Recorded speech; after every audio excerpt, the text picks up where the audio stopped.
Hi, everyone. I'm Pip from Seymour Digital Media. You're listening to Know How Marketing Lab podcast. This podcast brings together different experts in marketing from our Facebook group, Cyberpunk Geeks Marketing Mixer. Each week we get on here and we talk about something search marketing like Google Ads or SEO, social media marketing from Facebook to TikTok, or website marketing. If you're a marketer or aspiring marketer, a business owner or entrepreneur, this podcast is for you. We're going to share the best SEO, search, social, and website strategies. We share tips and hacks, Google Ads strategies, what's going on in the current market. Each week we discuss something exciting and awesome in marketing. Good morning, everyone. It's Serena Little from Littleworks Indie Media, and this is Geek Speak with Greg. Greg, do you want to introduce yourself? Hi, everyone. I'm Greg with Original 72 Creative, and we're a full-service website graphic design and digital marketing firm in Vancouver. And today we're going to discuss design for advertisements, which is one of the things that both Greg and I had a lot to talk about, a topic that we both are really interested in. We work with designs for this in particular very often. So, Greg, where do we start when we think about designing for advertising? There's a lot about design and graphics and, things to consider. So, Yeah. right off the top, I think I want to mention that people really need to put more consideration into their graphics, just in general, because Totally. we will go through a couple of things. But I see so many people posting things on Instagram or Facebook, thinking they're going to get something out of it, but the graphics are just like, oh, I'll use this, and like it's an afterthought almost. Like I need something to show what I'm talking about. But there really needs to be a little bit more thought and care put into what it is you're trying to do. And that goes back to previous topics of really knowing what it is you're posting for, having that plan together. And creating the graphics in certain ways just complements that knowledge that you have behind you and shows how much more professional and put together your advertisings will be. And I find a lot of people don't do that enough. Yeah. So I'd like to make a distinction here because you use the word posting. And for me, there's a really big difference between posting and advertisement. So I'm thinking about like running Facebook ads in particular. A lot of these things, these tips that we're going to come up with today or present today will go through posting too. But one of the biggest problems that I have is that designers are not necessarily savvy on what happens on the Facebook platform. So they don't really understand how the platform affects their design. And so a business owner might say, hey, designer, I'm going to launch this product. I want to have all the information on here. Generally thinking back to newspapers, or they're thinking posters, or designers will naturally go to those things when they think about advertising.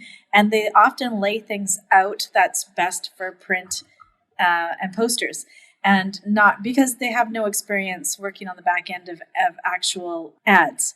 So we don't want this to be an afterthought. We don't want to like get all of our stuff ready. Like we don't want to put it up on the website, create all the collateral on the website, and then say, okay, now we're going to push it out on our socials. So I need an image. So there are three things that we want to consider. One is imagery, like what you're choosing. The other one, and we're covering all of this, placement of the components. And then what the Facebook and Google platforms, what they do with the imagery based on the different outputs. So you can't have the same image for everything. You generally want to either choose the most optimal that will look okay across all things, or you want to create separate images for placements. So, Greg, one of the things that I do with my designers, and I'm going to just ask you the question, is I know from my photographer days, not that I was a professional photographer, but I did go to school for it, is that there are some placement considerations that you want to make when you're placing multiple components. So it might just be text on an image. It might include a couple of images with some text. But what do you recommend for the person that doesn't really know design very well? Where do you start? Yeah, I mean, I see that all the time with images, and they're like, I want to use this in a graphic, and I want to say this. And then I'm like, where am I going to put this on this graphic? Because there's like not really a good place. Yeah. So considerations for me are to make sure that the images that you choose, the item that you want to be most focal in the picture is not dead center. Want it to be off to one or the other side, Mhm. or in an upper or a lower section, so that so consider when you're looking at images where that text will be placed to a spot on the page. Yeah. Yeah. So if you haven't heard of, you know, the golden rectangle or the golden means or the, I like Golden to call it, ratio. yeah, golden ratio. I like to call it the tic-tac-toe, tic-tac-toe board. Because if you think about it, if you can break your image up in 2/3 that way and 2/3 this way, like into thirds both ways, then Mhm. those lines are the important lines. So you want to sort of like make sure that you're not to the left or to the right, and then if you've got a person in there, you want to consider like, where do you crop them, how do you move them, because there are a few basic points. So if you're going to crop top of the head a little bit, not too close because that makes people look weird, but a little bit off the hair is okay. And then you want to crop people sort of at their short sleeve line if you're going to crop them along the top. And then if you're going to crop a sort of a body, you want to crop sort of the top third of your thigh. And then if you want to crop any lower than that, you don't crop at all, and you always include the shoes. You don't want to have people starting at the ankles, or the mid calf, which is actually it's quite common to see people do that when Yeah. they're doing their own Yeah. stuff. And then the other thing that you want to do is, when you're thinking about those sort of thirds, you want to crop people. You want to put their eyes on one of those lines, or you want to put their lips, their smile on one of those lines. Those are pretty good things to remember. And then the text, if you have a block of text, it's the center of the text that you're matching up with one of those lines, not the top of the text or the bottom of the text, but the center. And that should generally keep you online. And the one thing that I love, and that I always get my new social media people in who don't maybe have a background in visual any language or design or anything, I'll get them the book called Design for Non-Designers. And it just gives some really easy tips, and you can just thumb through and mark the spots for the different ways of thinking about how squishy your text should be, how big it should be, and should it be over to the left, should it be over to the right? Like, if you have the person looking in this direction, where should the text go in relationship to that person looking in a direction? All of those kinds of things are easy little tricks to pick up if you're aware that they actually exist. And this book is great. It's just a easy reference book. And then you were bringing up focal information, Greg, and I'd love for you to chat a little bit more. How do you handle hierarchy of information? Because I think that's what it is. It's deciding the hierarchy on your information. Yeah, the so essentially you want to have a good size heading, and the heading should be impactful and really capture what your advertising is supposed to be about. The second thing I typically see that are wrong with some graphics is they have a nice large heading and oriented nicely on the image. There's a little bit more detail in a smaller font right underneath the heading. Sometimes it's small, sometimes it's maybe a sentence or two, and then thirdly, there is like a call to action or button or something saying like sign up now, or that kind of a thing to get people to act. And what I notice a lot is that the size of the secondary text underneath the heading is smaller than the call to action button or text, which, if your eye is going straight from the caption heading to that, they're not seeing that secondary text, which should be more detail about what it is you're presenting them above that caption. And a lot of people will skip it, and because the button might be bigger or the call to action is bigger, and they're skipping over that information, and you don't want that to happen, because then they're not having enough information to, interact and fulfill what you want this graphic to achieve for them, because they don't go back to that, because they go to the heading, then they go to the next biggest thing, which might be the call to action, and they just skip over that other text. I see that a lot. So what we're talking about here is the flow of your eye through the information. So what's the direction and the movement that your eye takes through an advertisement is pretty important. So just on that note, this is where I butt heads with designers because and business owners, because I don't really want that secondary information on the image at all. And I sometimes don't even want that button on there or the call to action, depending on what it is. Because when I put those advertisements up on Facebook, the call to action, the call to action is the heading, like a little heading on the bottom of the image. The button is separated outside, and then there's a nice little spot for all that text to go. And so I don't like it when we repeat what's in the image and what's in the text. And what's in the text is super important. Like what gets put in the status is really important because electronic readers will read that. That's how Facebook organizes its search. If you're searching for events, for example, it'll show up from there. Details can bring your event up for certain search results. So we don't want to skip putting that stuff into the actual platform.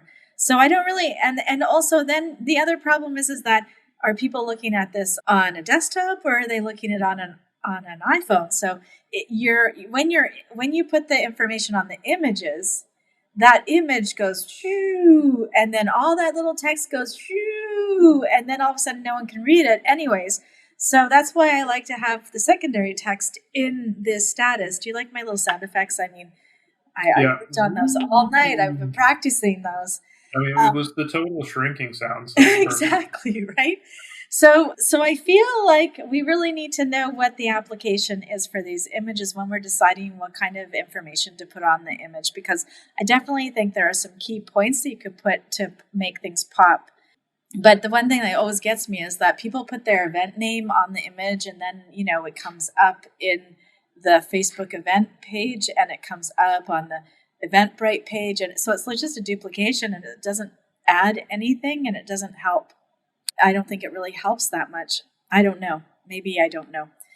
Yeah, I was sort of coming at it, I guess, less of from the point of view of it being specifically for a Facebook ad, which is how you're coming across this, and I completely agree. Yeah.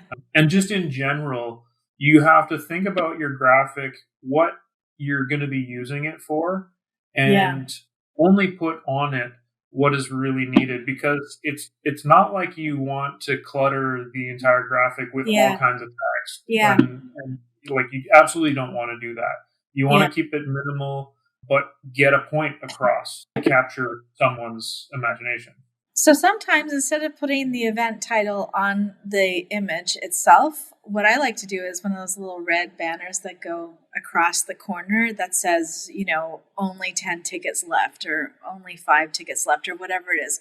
That will help to move people to action because it's limited, right? So anything that creates that kind of like, ooh, I better get my ticket now before it sells out, rather than if you have just an event that's there that doesn't actually tell you how many tickets are left. People think that they have all the time in the world before the event time to purchase that ticket. So those kinds of things will move people to action.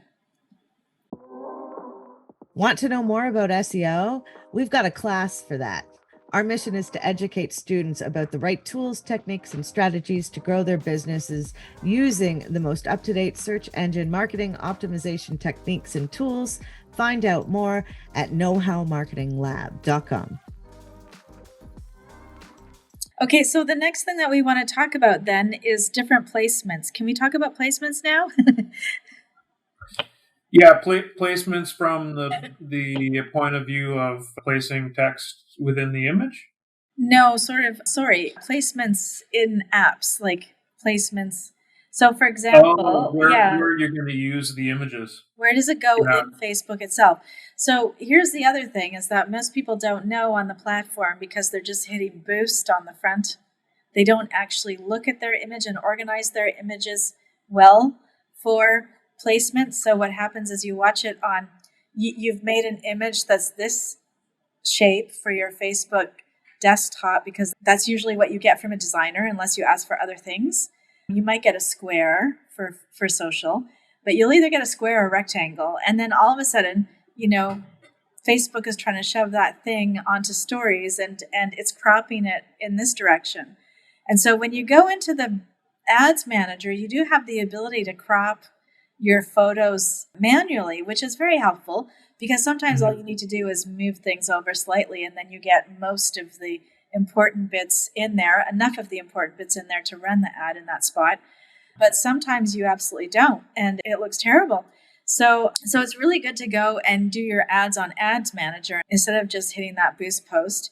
And then you get the ability to also upload independent images for those particular placements. So you can ask your designer, if you give them the specs, you can ask them for a different aspect ratio. So aspect ratio is the ratio of the across to the down. Most people don't know that. They ask for what size and they want like centimeters or they want, pixels, but it doesn't really work that way. Aspect ratios is easier to work with. And every platform has their aspect ratios organized online. You can just Google what you need for each of them. But generally, a square will be the best if you don't have the money for all of the iterations on Facebook. But if you can, it's nice to get a square plus the little mobile phone shape size, which is 16 by 9 Yeah, aspect I think ratio. the most important thing to think about really is whether or not you want to use these graphics in multiple locations, like on a full portrait mode on a mobile phone or desktop. And typically for desktop, for the easiest compatibility, like you said, Square would be your best option. But if at all possible, you want to create your graphics with the specific sizing of each of the Yeah, places I that you agree. want to use it for. I Yeah. agree. That's And totally easy. one of the good things about some of the graphics applications that are out these days, like I know Canva for sure, and I use Figma, Oh, yeah. XD. They all have pre-sizes Yeah. in the system. So if you know offhand where you're going to start to use these graphics, you can specifically pick those aspect ratios Yeah. in those applications to start creating your graphics. Yeah. It makes it really easy to just start with the Yeah. sizing that they And provide right there for each of those. yeah, and pro tip, if you're doing one advertisement across a bunch of different places, start with the square, then you can edit that into the 16 by 9, which is the mobile phone version. And then you can also do a rectangle one for, let's say you're doing a blog post also for it, or a MailChimp banner. You want a MailChimp banner? You can go from a square to a rectangle easier. What's really hard is going from a rectangle, designing everything up all really pretty in there, and then trying to get it into a 16 by 9. That is like, trust me, don't start there. Start with your square, move to the phone, go back to the square, move to the rectangle. And Canva should be able to organize that nicely for you. It won't be exactly the same. You'll have to put your components in different places, but it'll at least be a cohesive campaign. It'll look good across all places.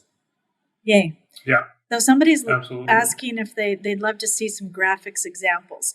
So, okay, we'll try and post some. So if you're not watching this in the Facebook Cyberpunk Marketing Mixer group, that's where you want to come because that's where we will post some examples of designs and where to put things and all that stuff. We'll see what we can come up with. Do you think we can do that, Greg?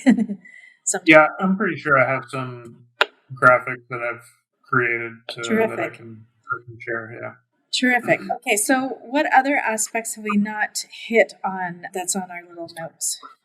A couple of things that we had considered talking about were colors, Oh, yeah, of um, course. and making sure your graphics basically stay on brand.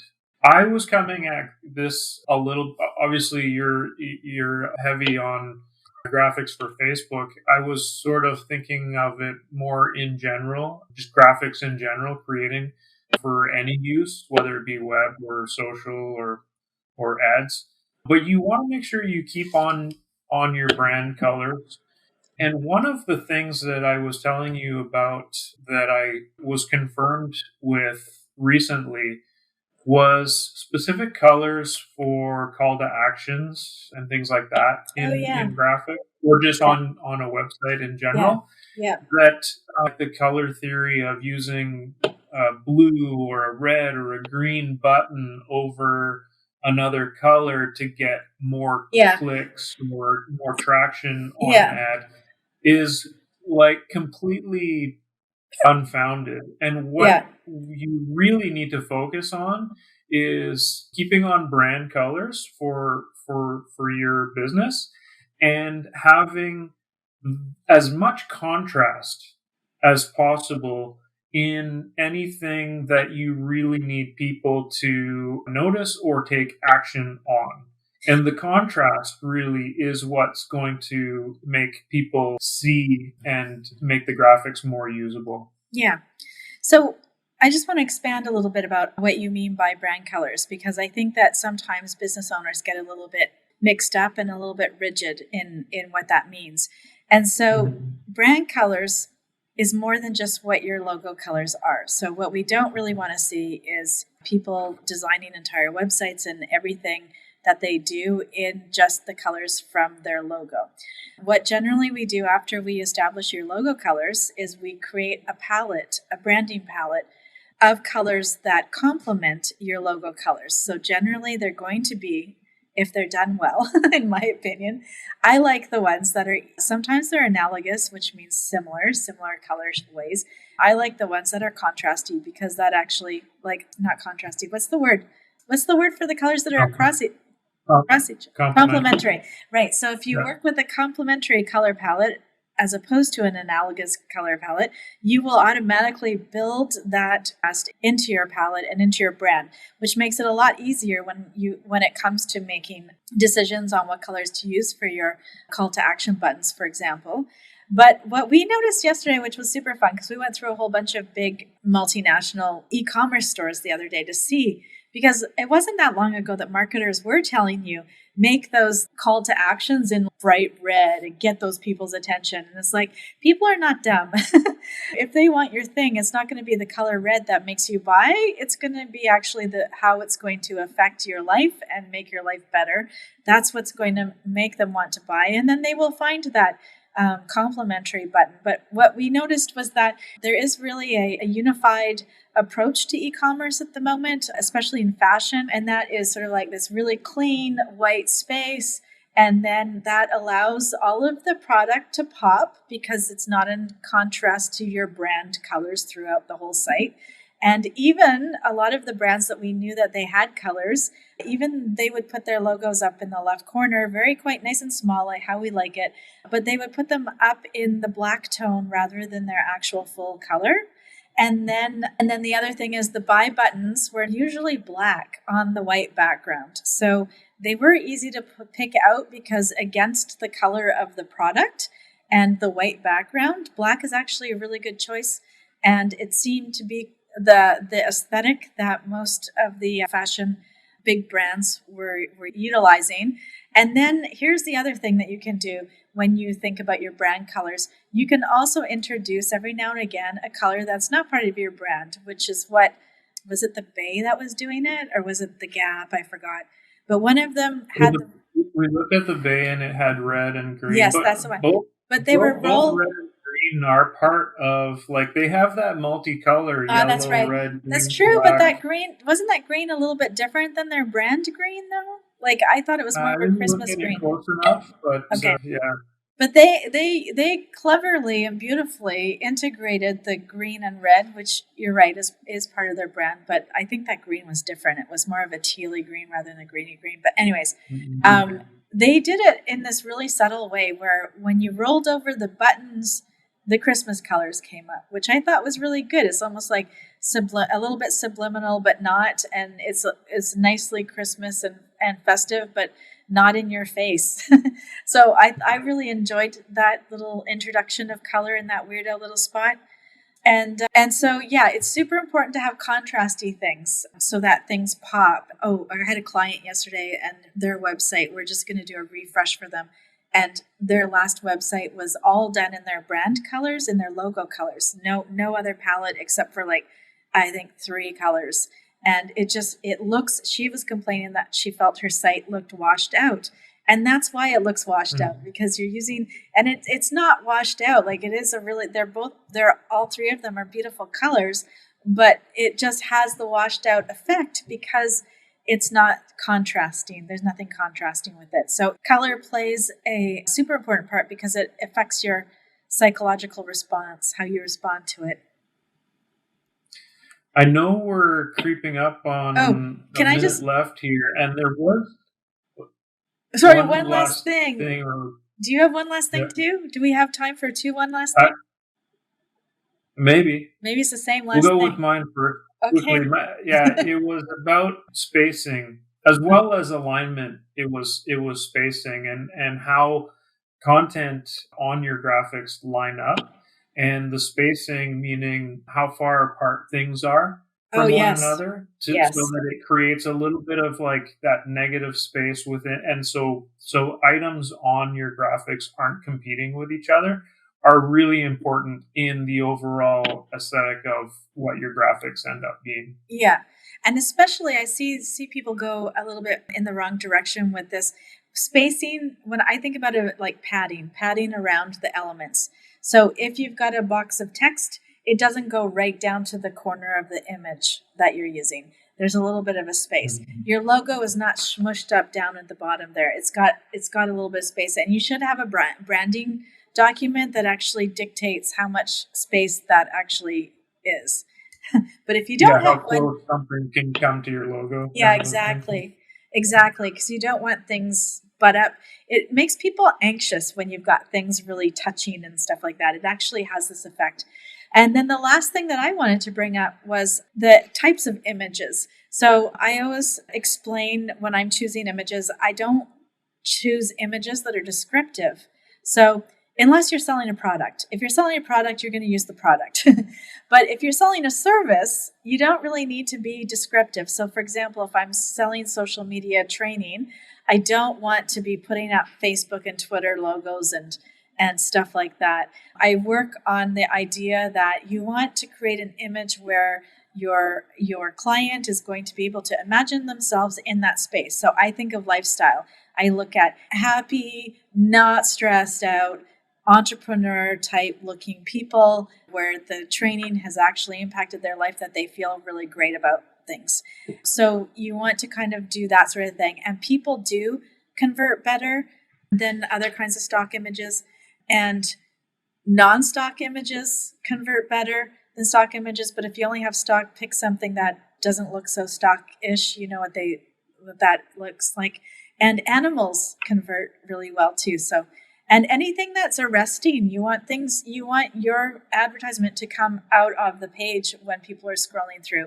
So sometimes you use, like I've seen some brands use images that have absolutely nothing to do with what it is that they're selling, but it goes really well because their brand is edgy. So the photos are edgy and they don't address any of the things that are being sold in terms of services or products. So yeah, that's how I wanted to end off. And now we're well over. Thanks for sticking with us. But they were all good points. So thanks.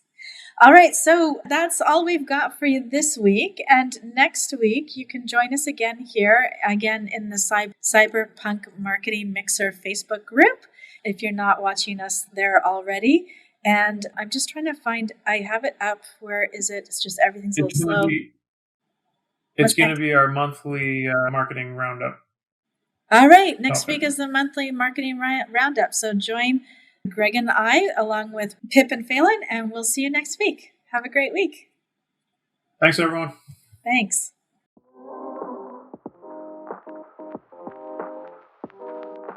The conversation never stops in our Facebook group, Cyberpunk Geeks.